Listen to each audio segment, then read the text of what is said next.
Hello, nice to have you with us for this first video, Major and Minor Chord Forms, Root 6.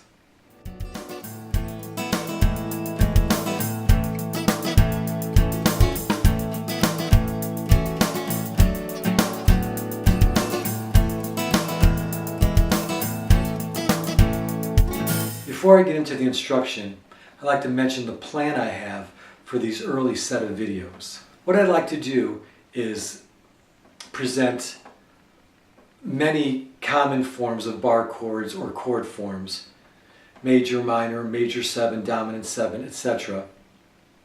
So you'll have many more chords to work with as you apply them to your repertoire. And then I'm going to start getting into some rhythm or accompaniment, some right hand accompaniment thoughts. That's one of the biggest questions I get about guitar instruction is, what strum pattern should I use? We're really not going to talk much about strum patterns, and I'll show you what I mean in a few videos from now. So once we get into, again, some common chord forms, some rhythms, I'll go back to some more uncommon or less used chord forms, diminished, augmented, some altered chords, etc. And then get into more depth about rhythm playing or playing with your right hand. And then once we have a good foundation of chord repertoire, chord spellings, chord forms, bar chords, and we know how to interpret rhythm when we hear a song or see a piece of sheet music, then we'll start applying all of this to songs that are commonly used not only for entertainment, but for what I use in my music therapy practice for various populations, whether it's for young children, adolescents, baby boomers, and even elderly people and hospice patients. So that's my plan. What I want to do here in most of these videos, for music therapy students particularly, is talk about how I think of some of these techniques and concepts as I play music live in my music therapy practice. Some clinical considerations. I'll even enjoy telling some stories because I have many of them from 20 plus years of music therapy clinical experience. And I'll mention that song I opened with, Santa Claus is Coming to Town. I started out in the key of C, then Santa Claus is coming, then I modulated to D, 1, 6, 2, 5, Santa Claus is coming.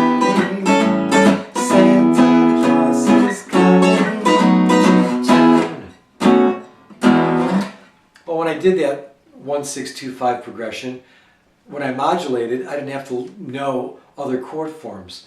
I just played higher on the neck with one chord form that changed keys for me. And that's one huge benefit I find in my music therapy practice, particularly when I have to accommodate a client or a patient because they're enthusiastic singers, but they might start off a song in a key that I'm not playing in, then I'll have to modulate, and knowing chord forms, knowing bar chords, really lets you do that nicely without having to know any more chords.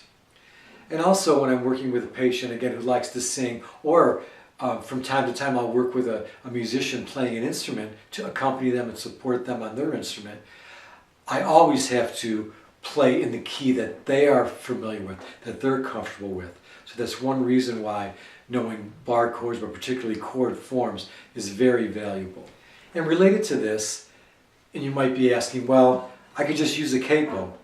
Yes, you can use a capo, but I do not use a capo. Every once in a while I do, if I'm playing a professional gig somewhere, but in my music therapy work, I never have used a capo. And I'm not saying that for any other reason than, number one, I don't have to use a capo because I know chords in all keys all the way up the neck. And I do know one of the benefits or reasons for using a capo is so you can play in different keys but still have open strings. I understand that. But I know I don't have to use a capo, and in my experience playing with people who do use capos, when you get in the habit of using one, you really get out of the habit of learning your guitar neck and learning chords in different keys up the neck. It's just an easy crutch to fall back on. Again, use a capo, when it applies. What I'm saying is, with the simple concepts that I teach here, you don't even really have to use a capo if you don't want to. And one or two more things real quick before we get on to the instruction with our major chords, minor chords here, is on your video screen, I'm going to be putting up the chord charts. And when you see numbers next to the dots on the neck, they pertain to number 1 is your first finger. When you see the number 2 next to a dot on the neck, that's your second finger. Your third finger is your ring finger, and 4 is your pinky. In classical music, you'll often see a T for thumb, but that most likely won't apply here until maybe we get into some finger picking things down the road. But for the purposes of reading the chord charts, it's 1, 2, 3, and 4 when you see those numbers on the chord chart. Now I'm going to show you one of the more common bar chords and chord forms, and I term it as a major chord root 6. With the space bar, pause your video and then write these chord forms in your notebook. And in just a minute, I'll explain this chord chart in depth. And it's the very common bar chord. Now I'll do it on the 5th fret where it's an A chord, A major. And sometimes you'll see this chord form referred to as an E form. Why is that? Because if you go all the way down to the bottom of the neck and you take your first finger off, now the nut is your first finger. What is that? That's an E chord open position. Remember I mentioned to you to make sure you have a chord dictionary if you don't know these open chords. That's an E chord.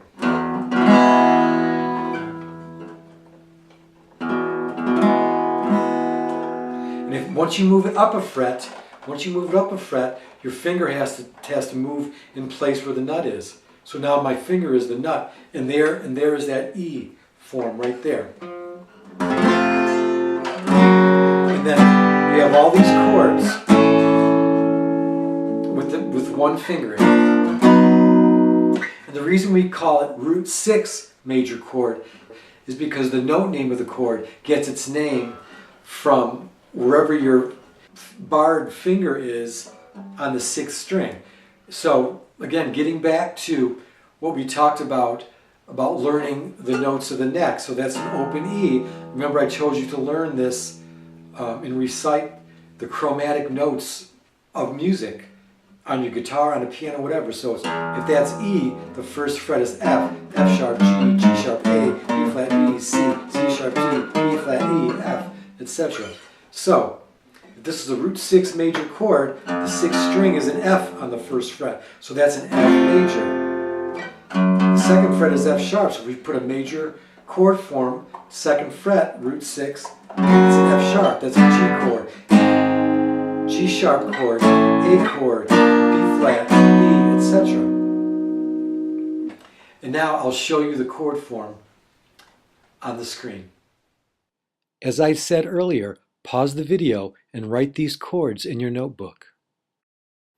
Now the far left where it says R, that indicates the root of the chord, and 1 means your first finger, which bars across all of the strings. The other numbers indicate your fingers, 2, 3, and 4 is your pinky. Those are the fingers you use to fret those notes. So here you have a root 6 major chord form. And to remind you, something I mentioned earlier, that with these bar chords being new, practice them high on the neck where your hand and your arm is stronger. Now, to make those root 6 major chords minor, or lowering the 3rd degree to have it be a minor chord, again, I'll be on the 5th fret, major root 6 chord, lift the 2nd finger, and that makes it minor. That's the 3rd being flatted by a half step.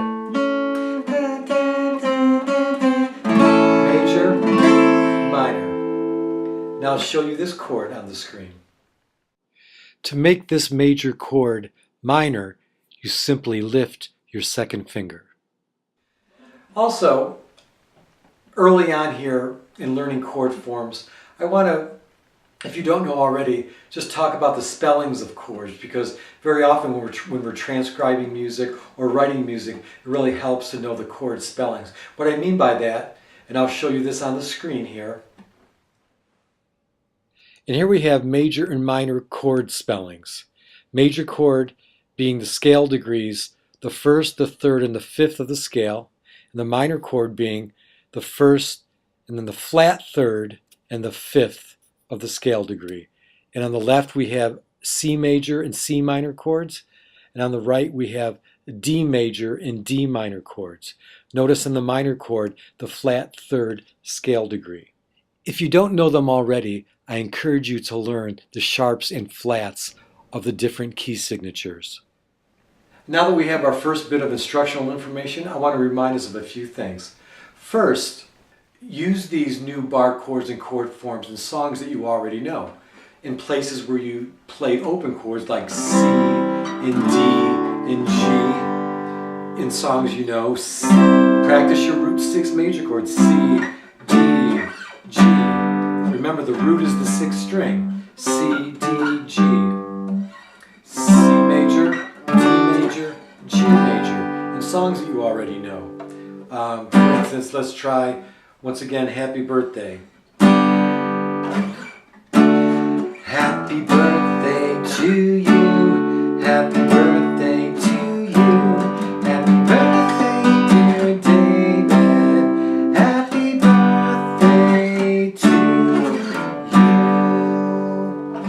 Now it's not very practical to go up and down the neck that way, and that's not how I would play it, but the idea is to practice these bar chords in songs so you can, again, start developing that muscle memory, and so you can start grabbing these chords with strength, because that's what it's going to take playing these songs.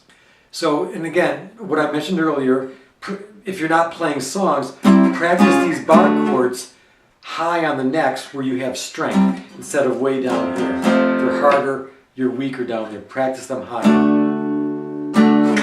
And another thing too, again, because your hand might get sore and it'll feel stressful doing these new chords until you get muscle memory, just practice these a few minutes a day. Don't insist on practicing these new bar chords and things that are new to you for an hour at a time. Don't be insistent. Just practice short spurts at a time and you'll get that muscle memory without much stress. And one other thing I'd like to mention is one thing that I used to do years ago when I first learned chord forms and learned that concept about knowing the notes of the neck. Every time I had my guitar in my hand, just for a minute I'd play a game with myself. I'd point to a note, that's a B.